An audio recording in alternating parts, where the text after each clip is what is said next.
That's right. We're back. Hello. Hold on. Where am I? I'm here. Hello.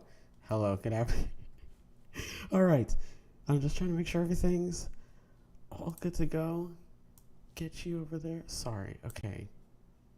Just trying to. I should really know what I'm doing by now. This whole YouTube. You know what it is? Because I'm trying to adjust everything. All right. I figured out. Oh no. I figured out how to. What's the word? What am I doing? I figured out how to change the resolution for the stream because it was like, oh, it's too small, and I was like, what the heck are you talking about? So then I figured I was like, oh, it's that, okay, and then I went into settings and everything's all good. But you know what else is better? Okay, hitting a what could we hitting? I've got my arms hitting. What's the word? Hitting a whisper in the wind into some wrestling news because it's time for the Turnbuckle.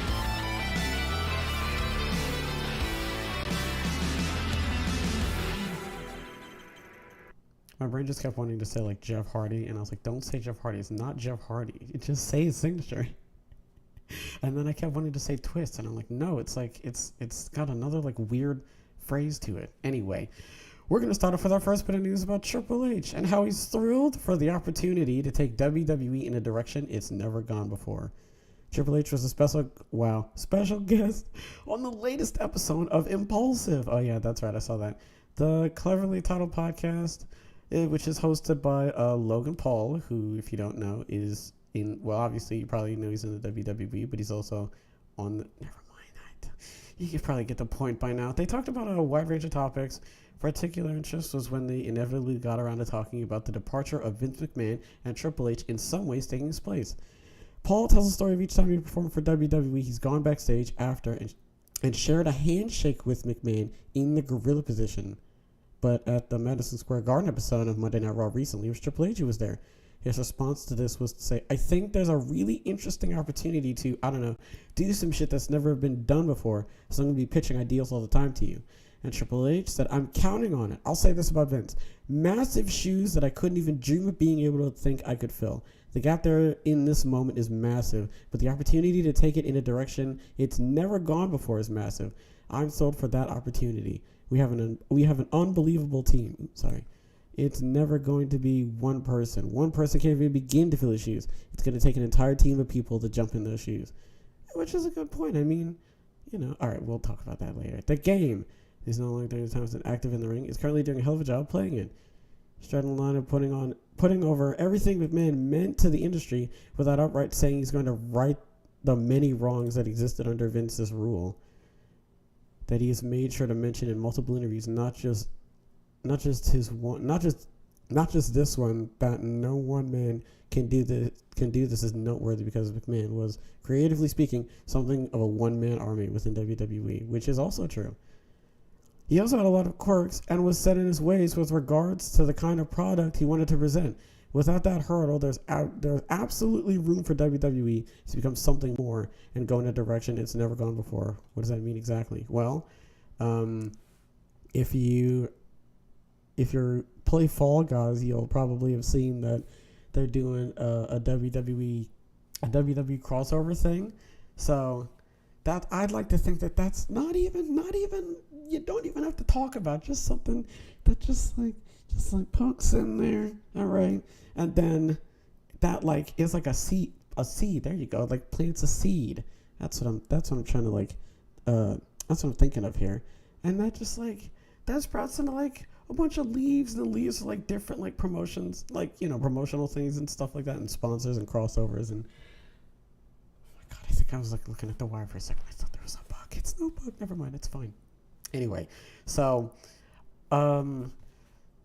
Triple H. Oh man, that bug really threw me. There's no bug, right? There's no bug. Okay, it's fine. Okay, my eyes are playing tricks on me. Anyway, so. Yeah, I'm really excited to see where the WWE goes with this, especially since Triple H is in charge. And Stephanie, too. We can't just rule her out either. And Nick Khan. Well, okay, yeah, I would think that Nick Khan and Stephanie are they're doing the fusion dance, and they're just going out there, and they're just like, hey, have you heard of WWE? You haven't? Well, and they're like, all right, well, what do you want to, do stuff with us, and I would like to think that that's how Fall Guys happened. I would like to think that WWE went to Fall Guys and was like, hey, do you want to do something? And Fall Guys was like, yeah, sure. And then, bow, that was it. So, and they put fucking John Cena in Fortnite. Oh my God. Oh shit, they put John Cena in Fortnite too. That's right. Oh shit. Oh man, it's happening. Oh my God, I'm talking about it. It's happening. Oh my God.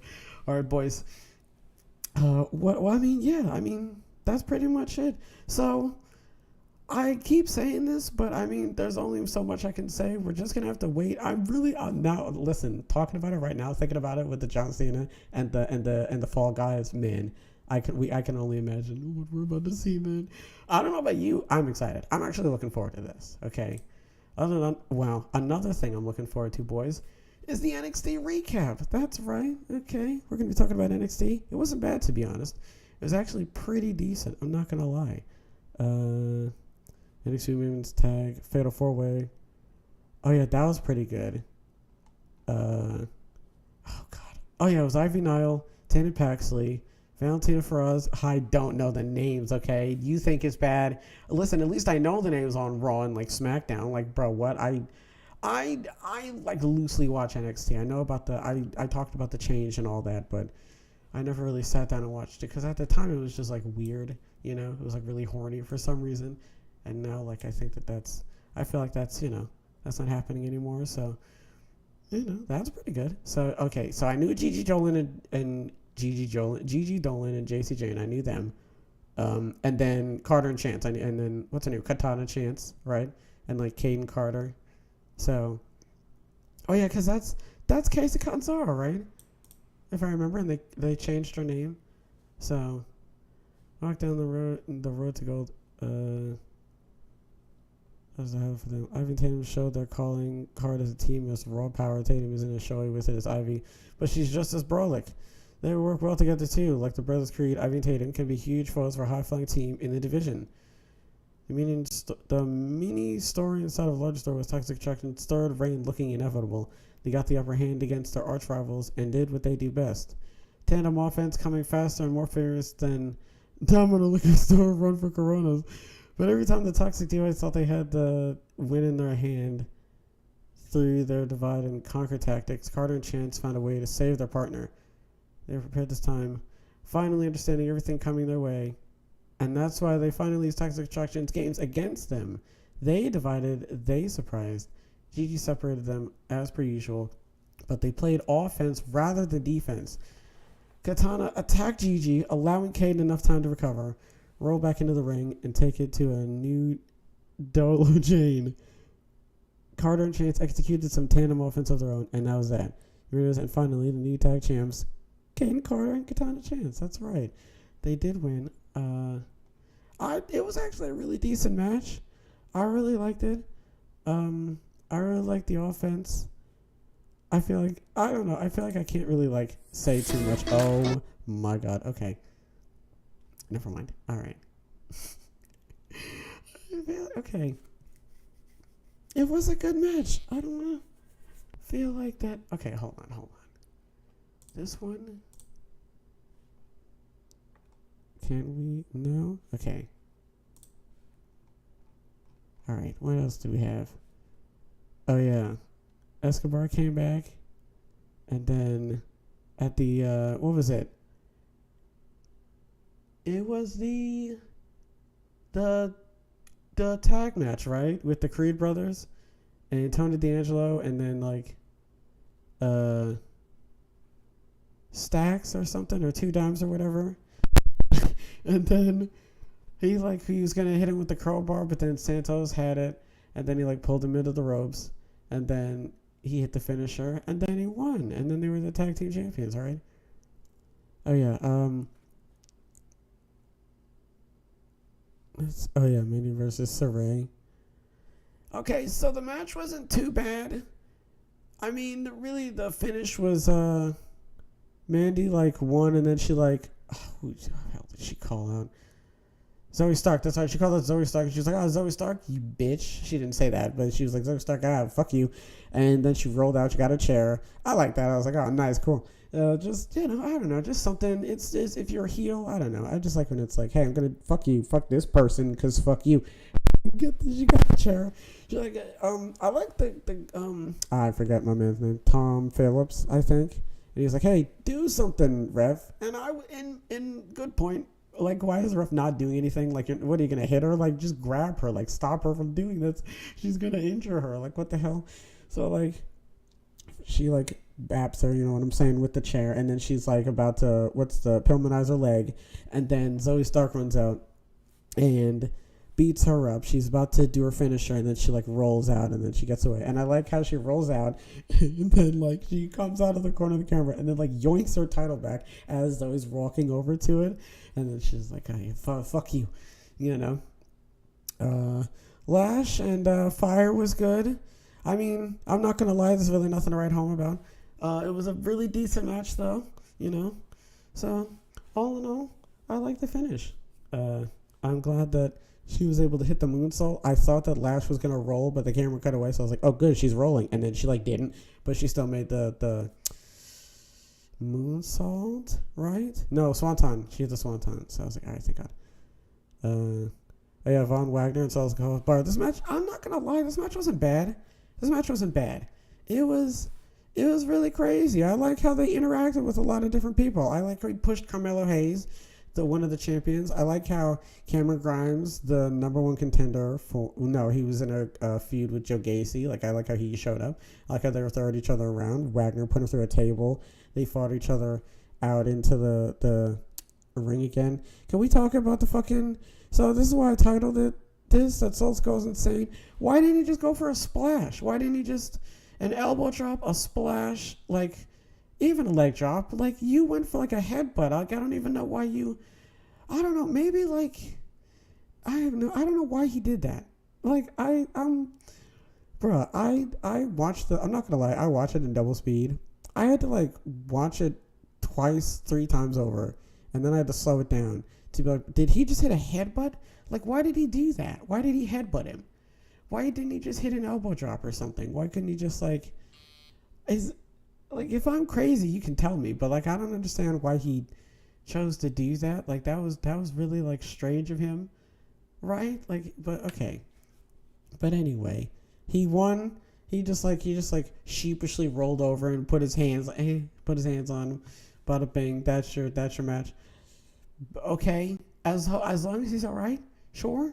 You know, I like Axiom. I think Axiom is pretty cool. I like the name Axiom. Axiom is pretty decent. But then he was cutting a promo. Hudson comes in. Hudson's like, I don't even know his accent. What is he, like, Australia, Britishan? I don't know. And then Hudson was like, "Hey, fuck you." Another former World Poker player interrupted to pick on him. Dude called him a masked man. Oh yeah. He was like, "Oh, boo-hoo," or something like that. And he called him a nerd, and then he smacked him. And then they started fighting. And I liked how they were brawling. And they just kept brawling. And then it came out. And it, like, came out to the ring. And then... Oh, yeah. So, Axiom from the backstage area to the ring. Axiom beaten, but not beat. Got on the mic and challenged Aussie to a match. Okay. And then... Hudson was just beating down on him the whole time, and then Axiom got the roll up, and that was pretty much it. And then, then we had Joe Gacy versus because they were like, he talked to Brooks and Jensen earlier, and Jensen, who I believe says he's ready for his first time, wasn't having it. Jensen and Gacy fought pretty deadly. So that was in the match. He talked to them earlier, did he? Weren't they there like wrestling, and then Apollo Crews showed up, and then, oh no, that was the promo. That's right. And he was like, "Yeah, I'm gonna punch you in the face." That's right. And they were like, and they were singing "Happy Birthday." Am I absolutely insane? The crowd was very interesting. They were singing "Happy Birthday" to somebody, and then, what was it? He was like talking to Cameron Grimes, and then he was like, "Oh, Joe Gacy likes pineapple and pizza." Am I going crazy? Am I going insane? What is happening? Okay. Am I the only one who hurt this crowd? I can't be the only one. Okay, so Gacy and Jensen fought. It was a pretty decent match. Jensen hit a fucking. All I think about now is fucking what's it?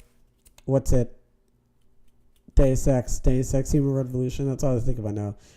Swing Jensen. It's like fucking Metal Gear Solid. Anyway, so they fought. Jensen hits a heel kick.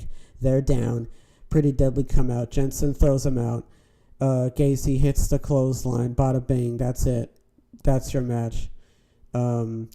His guys, I don't know their names. What's it? Fucking, is that like Fabian and them? So they're like creeping out the lady. I don't know her name. For what it's worth, says a match. Oh yeah, message for Cameron Grimes. Yeah, and then we have JD. Okay, so JD McDonald thinks he's Sideshow Bob. Hold on, wait, please, hold on. I don't know why that's funny. Oh my god, The Simpsons use a pen. Oh my god, I have to see this. Wait, hold on. This isn't gonna be that funny, but I have to see it. Wait, please. You're out there somewhere. But where? Where? This is gonna... I feel like I'm gonna be in trouble for copyright. I can't show you this. I can't. Am I gonna get in trouble? I don't want to get like a DMCA thing, man. Because I'm definitely on YouTube. I'm definitely gonna get in trouble if I do this. So I can't do it. I can't. I'm gonna play the audio though.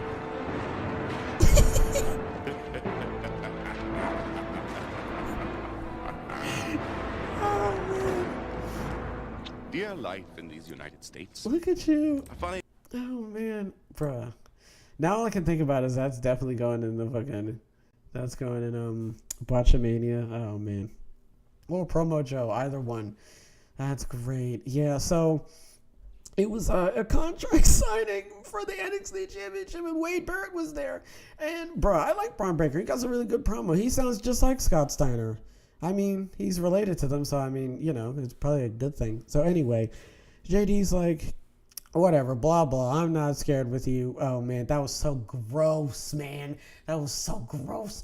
So he was like, oh, blah, blah, I'm not scared of you. And Braun was pretty much Braun, too. He was like, oh, I'm willing to bleed. And Braun was like, yeah, fuck you, whatever. I'm going to fucking snap you in half, you fucking idiot. I'm the champion, fucking. And everybody started barking in the crowd. That was pretty good. And, you know, so then he was, oh my, what the fuck? Then he was like, yeah, I'm willing to bleed. Man takes out fucking, I don't know, some sort of fucking, blood sugar pen thing where he really pricked his finger and he started bleeding and then he put it on the paper. What? Okay. And then gave it back to him. I know that had to hurt. And then he like held his hand out. Oh my god. Oh, to shake his hand. I'm like, what the fuck? Don't. I'm like, bruh. I was like, that's gross. Don't shake his hand. Please don't shake his hand. And he didn't. He held the title up and I was like, thank God. Ooh, man, I know that's loud. I was watching the fucking video back. I know that's loud. I'm so sorry. It's itching. Sorry. Gosh. Anyway, that was so gross, man. Anyway, it wasn't a terrible show. I would say, yeah, it's gonna be a B. That's gonna be a B right there, fam. Gonna have to give it that's a B. That's gonna be a B from me, dog. Wasn't a terrible show, but definitely could have had better promos, and the matches overall were not the worst. So, yeah, I mean, it gets a B because of the matches and because of the terrible promos. Moving on, we're going to be talking about interest in Triple H's SummerSlam follow-up gave Raw its biggest audience in 2 years. So, WWE easily won the night on cable for USA with each of Raw's 3 hours in third place. The latest of AMC's final Better Call Saul episodes drew a 3.6 to a finish a distant fourth. Raw finished second on all of television. The only thing on broadcast to beat it was The Bachelorette's .72 for ABC. Raw got on the first hour 2.43 million, 0.65. Hour 2, Raw got a 0.62 with 2.29 million. And then on the third hour, Raw got a 0.56 with 1.97 million. Will they be able to sustain interest going forward? Will they be able to sustain? I would think so. I would think so. I would think. I mean, if the first Raw is anything to go by, I would think that these next couple of Raws are definitely going to be very interesting. These next couple of SmackDowns. I mean, NXT was. I mean, listen, NXT. I mean, from going from like Mandy Rose getting like over tanned to my man, what's his name, Malik or something, not being able to get up because he's got a fucking he's pitched a tent, you know what I'm saying, like, to now, like, it's just, it's matches now, and the promos are pretty much just like, I wouldn't say that they don't have to knock it out of the park. I'm not saying they have to be absolutely fucking stellar, but like they're pushing their characters and they're pushing the story. You know what I mean? Like, it's moving along in a very sorry, I was cracking my toe. No, anyway. So it's moving along in a very like decent pace, and I really enjoy it. It's a really nice show. And overall, I think that over time, it's going to I would think that it's probably going to find its footing. Is it going to go back to the black and gold brand? Yes, but maybe not just in an actual literal sense. It's probably just going to do that, but just stay in a lot of paint and all that all over the place. So, I'm looking forward to so many things, man. If this was anything to go by, man, this is gonna be this last fucking chunk of the year of wrestling is going to be extremely interesting. But you know what's going to be more interesting, ladies and gentlemen? Sliding on over to, what can we call it? It's a ringside room. Sliding on over to this side of the ring for some ringside rumors.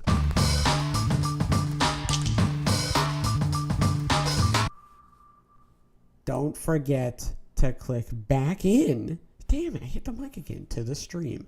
All right. I'm going to have my finger on it. All right. So, PW Insider. Oh, by the way, sorry. I'm so sorry. Let me know if you want me to have like the longer ringside rumors or shorter ringside rumors. I don't know. Right now, I'm like experimenting. But listen, you let me know in the comments, or leave a like. I don't know. I'm an idiot, man. Anyway, if comment down below. All right, how you feel? All right. So we're starting off with this. PW Insider says one of the big changes that has happened recently within WWE has been the loosening of restrictions around wrestlers' promos. They're being allowed to improvise more. Yeah. So we're going to talk about that a little bit later, but we might as well talk about it a little bit now. Triple H, I think, was saying how, Triple H wasn't saying, but Triple H is more in control of how, like, when they go out there, like, they're more in control of, like, their promos and stuff, and it's, like, less scripted and everything. And, what was it? Sheamus and Drew last SmackDown? That was, like, called in the ring instead of being, like, planned out and stuff. So that, I would argue, is really good, because that pretty much, like, it allows more, like, freedom for the wrestlers, and they feel more, like, confident to, like, stretch out and, like, what's the word? Innovate. No. Evolve. No. Like, stretch out. Do you know what I'm trying to say here? I don't know. Just a chance for them to be like, ooh, what if I do this? Ooh, what if I try? Would that work? Could they do new gimmicks? I feel like they could. I feel like if they went to Triple H and were like, hey, I would like to be booked like this or something. You know what I'm saying? I feel like Triple H would be willing to do something like that. So, you know what? Loosening restrictions and promos. If NXT and Raw is anything, I keep saying this, but like, bruh, do you see the change that is just like slowly like taking over Raw and NXT and just the WWE as a whole? Do you see how like quickly it's like ants to a piece of cheese. Like they know what to do with it. You know, they break it up into pieces and they march it back into their nest. They're like, bro, let's go. We know what we're doing. Like if you got like if ants got like a big thing, there's like ants riding on it to be like, no left, no you're left, idiot over there. Gosh, we're not gonna get this in here. Break it up, stupid. Gosh, you know what I'm saying? Like they're like really like they are fucking like. Like shifting and maneuvering, man. It's crazy. And it's really interesting to see this happening in real time, man. This is crazy. Next, that apparently includes matches, as they were also told that the Drew McIntyre vs. Sheamus match on SmackDown was last week, had much of it called in the ring instead of pre-planned. See? Look at me knowing things with the wrestling and eyes and a brain. Anyway, Fightful Select notes that not surprisingly, there was a lot of optimism within WWE and even outside of its surrounding Triple H now running creative. Morale is high right now. I would assume it is just by the matches and just the fact that wrestlers now can like go. Who was talking about that? Somebody was like, yeah. If I want to go to Triple H, I can now. And somebody was like, yeah, I want to. Oh, Logan was like, yeah, I've got a lot of stuff, ideas that I want to come to you with. And Triple H was like, yeah, do it. Next on Wrestling Observer Radio, Dave Meltzer said Ronda Rousey is booked for Clash of the Castle pay-per-view, so her suspension won't last very long. So I kind of assumed that was pretty much in kayfabe. Like whenever they say they're suspended, they're not actually like fired or anything. So, and that's why it's weird that she's still listed as a babyface, like I said yesterday.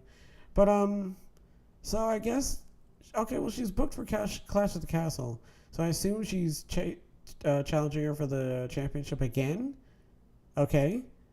Does that mean she's going to win? If she doesn't win, if she does win, oh man. She's booked for Clash. Okay, all right. She's booked for Clash at the Castle, but that doesn't mean that she's in a championship match. So we'll see where this goes. Next, a recent AEW trademark filing for AEW. Wow, All Elite Women has led to speculation that a new show will be created for women on the roster. All Elite Women. Okay, sure. Shaq speaks with. Oh, sorry, I don't know why I read that. I don't know why. No, that's good. I mean, okay, I don't think. No, you shouldn't do that. You shouldn't do that. And you want to know why? The women shouldn't just have their own show. You want to know why? They should just be on the show. Why are they getting their own specific show? That just seems weird. Because then it just seems like an excuse to not put them on AEW or Rampage or something. Why? Why would you put them? Why give them their own? Okay, all right, hold on. We don't know what it is. All right? We don't know what it is. We don't know if it's like some sort of, I don't know. That's what it sounds like to me. I don't know. We'll have to see what it is though. Okay? I don't know. I'm jumping to a very large conclusion here, and I don't even know what it is. It's just a trademark filing. All right? We don't even know what the heck. It's probably not even another wrestling show. It's probably like a belt, or like a, what if it's boots? Ooh. But we don't even know what it is. All right? Gosh, relax. Anyway, boys. So, we'll have to wait and see what it is. Other than that, boys, that's going to do it for Ringside Rumors. Now then, we're going to move on to backstage news on major changes Triple H has made to the WWE product. PW Insider has disclosed that Levesque is loosening up the restrictions that have been put on talent when it comes to the scripts. It is said that the major change has been implemented over the last few weeks and will give performers more freedom when it comes to their promos and matches, allowing them to improvise more. The changes were said to be evident on this past week's episode of SmackDown as Drew McIntyre took on Sheamus in a good old-fashioned Donnybrook match to determine the number one contender for the undisputed WWE Universal Championship at Clash at the Castle. The match was reported to have been mostly called in the ring as opposed to every spot being mapped out ahead of time, and it was noted to be the reason why the match was well received. Levesque assumed all control of WWE's creative for programming across the board on all control of creative program across the board on July 25th, replacing longtime chairman and CEO Vince McMahon. McMahon resigned 3 days prior. Levesque oversaw his first major premium live event this past weekend, SummerSlam. That saw Reigns retain the Undisputed Championship against Lesnar. Okay, yeah, so it's pretty much like I said. He's pretty much changing everything. And man, this is crazy. This is really like, I want to, dare I say historic. Dare I say, all right? That's right. A historic moment in the WWE, because he's really like flipping it on its head in a good way. And because Nick Khan and Stephanie are there, they can really like grab it in a different like angle and really like propel it in a completely different direction, but in a good way, with like crossovers and sponsorships and deals and stuff like that. Like just the amount of opportunities and just horizons that are set up for them and what they can do, and just how like just I mean like I'm really like looking forward to this. And okay, I was going to talk about this, but we're going to talk about it later. I want to talk about it now because we have to wait. It's another topic that I want to get into, but other than that, man, Triple H, man, I'm excited. And I'm not just excited for him. I don't even want to. I want to keep talking about Stephanie and Nick Khan, man. Like they're really gonna they're gonna like take it to so many like different heights, man. This is gonna be like, oh man, the year's not even done, man. The year's not even done. Next, we're gonna be talking about Finn Balor and some advice that he gives to talent who wants to leave WWE. Balor spoke to the Cheap Heat podcast about his advice to rising stars, revealing how he's dealt with talent who tell him they don't want to work for the WWE anymore. Yeah, for sure. I tell them to go. Balor said, "There's a whole other world. I tell them to go. Sometimes I tell them to go. Sometimes we get caught up in the bubble that's WWE, and there's a whole world of wrestling outside there. And if someone doesn't want to be here, they should go." Although Balor has dealt with many challenging moments and situations during his time with WWE, the former world champion has stayed with the company for the past 8 years, winning multiple championships and becoming a household name on both NXT and the main roster. "If you don't want to work in WWE, don't be here," Balor said, reiterating his stance on what he tells talent who don't want to stay. "For me, I want to be here, so that's why I'm here." With Balor continuing his job with the WWE, the former NJPW star had already taken on another faction, become a member of the Judgment Day when he took out their leader Edge and joined the group back in June. So I feel like something like this couldn't really have been said like a year ago, like a couple months ago. You know what I mean? I feel like once you were with WWE, you were kind of with them until they like felt like they were done with you. You know, like in. Should I spoil? I'm not gonna spoil it. I'm not gonna spoil it.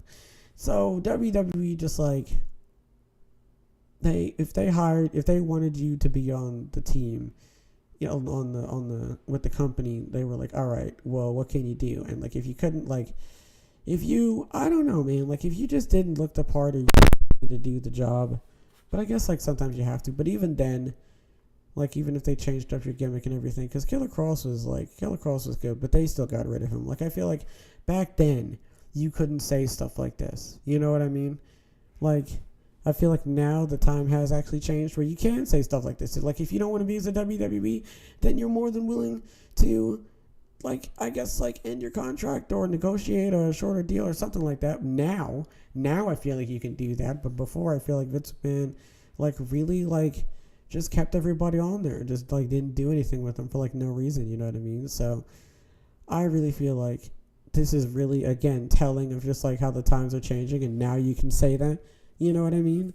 So that really like, what's the word? It really makes you think of the question now of like, who in the future is going to be like, hey, I don't want to work here anymore, and then maybe go to AEW, and who on the other side is going to think that, who on AEW, or, you know, maybe and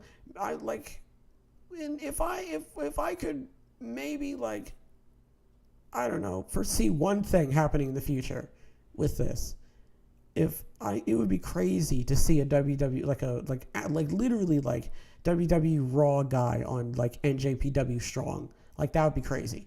Like if we could get something like that in the future. I'm not even saying they have to be at fucking Wrestle Kingdom. I'm not saying they have to be at fucking All Out or anything. I'm just saying like if we could just get like a small hint of like, hey, We're willing to work with you. Are you willing to work with us? Yeah, sure. Great. That would be, do you know how absolutely monumentally fantastic that would be? I would love to see that. But we got to give it time. Don't do it now. Don't rush it. Don't anticipate absolutely fucking off the wall, off the chain, insane in the membrane nonsense, all right? I'm not saying we're going to have Kenny Omega versus John Cena versus fucking, Kazuchika Okada, I'm not saying that. All I'm saying is if we could get like fucking Jinder Mahal in NJPW Strong, that'd be great. That would be absolutely fantastic. But I mean, we will have to wait and see, boys. And finally, that's right, boys. It's a short one, all right? I'm sorry. I don't know what to tell you. Right? 1, 2, 3. I'm back in there. I am. Look at me. See, I know what I'm doing. Look, 1, 2, 3. All right. So finally, we're going to talk about Tony Khan and how he Tony Khan on recent WWE changes and how it's going to change the competition. Khan spoke to Sports Grid on the recent WWE changes, most notably Vince McMahon retiring, Stephanie McMahon and Nick Khan being named co-CEOs, and Triple H assuming the role as head of WWE's creative. Khan said that ultimately the changes WWE are making are good for wrestling fans. It's going to change the competition, but I think that's a good thing, Khan said. AEW's got a big fan base. We're in 130 countries now around the world, and here in the U.S. We built a great fan base, and the competition is going to change. It's a different person in the chair opposite me, but I don't think that's going to be a bad thing for the wrestling fans necessarily. Khan also said that the move benefits wrestlers themselves who will be free to negotiate between the two companies. Yeah. Pointing out that for a while that was not possible due to the death of WCW in 2001.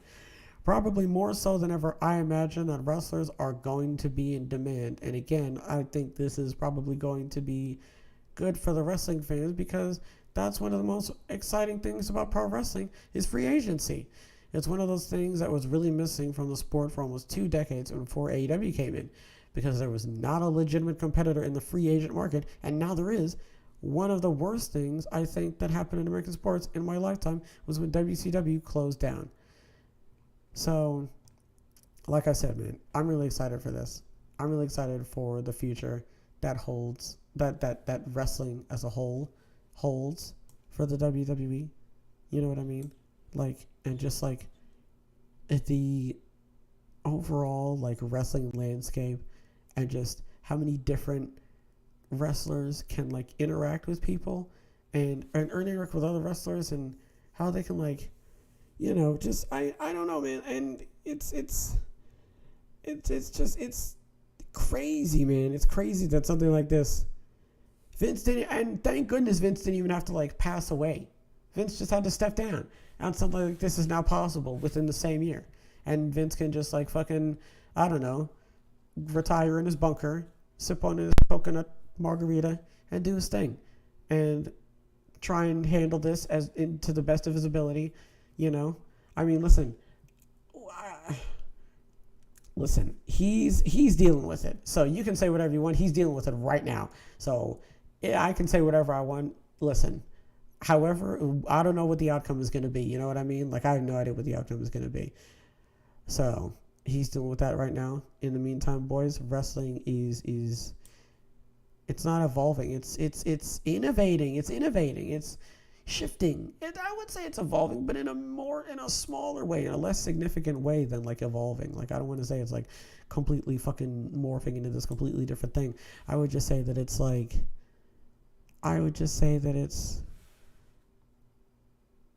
it's changing for the better. You know what I mean? So, man, I can't wait to see, like, can you imagine Tony Khan and Tony Khan and Triple H shaking hands? Tony Khan and Stephanie McMahon, Nick Khan, and can you imagine the meeting of the Khans? That would be absolutely insane. That would be great. I would love to see that. I'm not even going to sit here and do that stupid, WWE is better, AEW is stupid. No. I would love to see wrestling come together and be beneficial to everybody as a whole. That would be absolutely amazing. And I can't wait to see that. And I know you can't wait to see that either. Okay? So, boys, on that note, that's going to do it here for this episode. Okay? I want to give a shout out to everybody who stopped by. Okay? Is this too loud? I feel like this is too loud. We're going to turn it down just a little bit. Just a little bit. All right. Oh, this isn't too loud. Boys, which is not optimal. What do you mean it's not optimal? Why is it not optimal? How's that not optimal? Oh my gosh. All right, what do we talk about, man? We talked about Triple H. Oh yeah, he was on the Logan Paul podcast. He was on the Impulsive podcast, and he talked about Vince McMahon. He talked about he talked about Vince really and the opportunity to just make an impact. We talked about NXT. Gets a B. Like the matches. Promos were weird. Man, Raw's doing really well. I know SmackDown's going to do well. SmackDown did really well. I didn't even know that. I didn't even know Triple H was in charge of that. I thought that was when Vince McMahon was still there, but he wasn't, and Triple H made it absolutely fantastic. The rumor is, Insider says one of the changes happened recently. Oh yeah, so less restrictions with promos and matches, especially on SmackDown. There's a lot of optimism, morale's high. Meltzer said Rousey's still on the roster, but she's still suspended, but she's still booked for a Clash at the Castle. And All Elite Women is coming to AEW. I don't know what it means, okay? I can't speculate, alright? Triple H is going to change a bunch of things, like the looser scripts, more freedom. It's going to be great. Finn Balor says, if you want to leave the WWE, that's fine. You couldn't say that before, but now you can say that, so it's perfectly fine now. And Tony Khan is excited to shake hands with Nick Khan, his arch rival. I can't wait to see it. I know you can't wait to see it. And I also know you can't wait to see the next episode. But sadly, I'm going to have to end it here, ladies and gentlemen. I hope you all enjoyed this episode. Chat, I want to give a shout out to everybody who stopped by. I hope everybody had a wonderful tonight, and I hope everybody has a wonderful tonight and a wonderful tomorrow. And as always, big hugs all around.